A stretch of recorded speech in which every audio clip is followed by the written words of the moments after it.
So once you've got your cords in order, you can arrange them on the board, and the short cord should be in the centre in position 2 and the long cord should be on the outside in positions 1 and 3.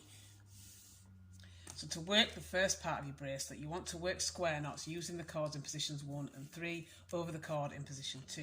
And you want to do this until you've worked 1.5 to 2 inches of square knots. And how long you make this part depends on your preference, and how many knots it takes will depend on the kind of cord that you're using. So if necessary, just measure as you go along.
And once you've done the first part, you want to finish with a half square knot to put the cords in the correct place for your second part. So you want this cord to be on this side.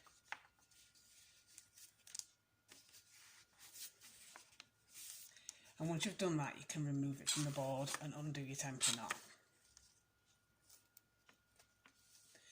And then you want to curve this round into a U shape like a horseshoe, and you want to keep the cord that's on the right on the outside of the U shape.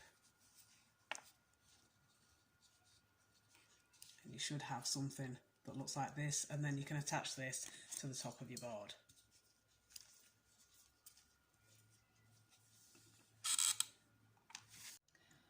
And once you've done, you should arrange your cords so that you have your 2 long cords on the outside in positions 1 and 6, and your short cords should be in positions 2, 3, 4 and 5. And to work the second part of this section, you want to work the cords in positions 1 and 6 over the other 4 cords using square knots until this part is half the required length of the finished bracelet.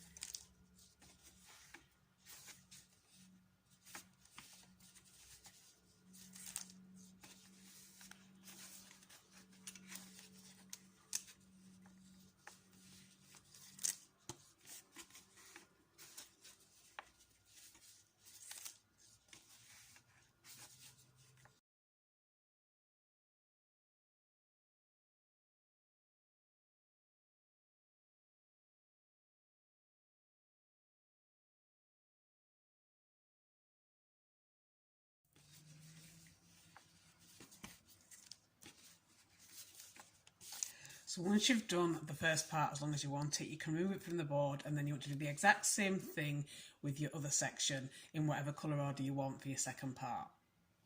And once you've done both sides, you should have something that looks like this, depending of course on the colour scheme that you've chose. So then you want to connect the 2 sides together.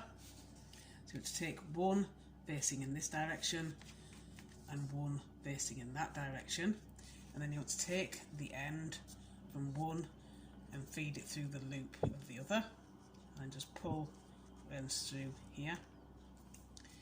And then you want to take this side and pull it through this loop. Just push that through there, and then pull your tail ends through, and then just pull these together until they lock into place. And once you've done that, you can add whichever fastening you prefer.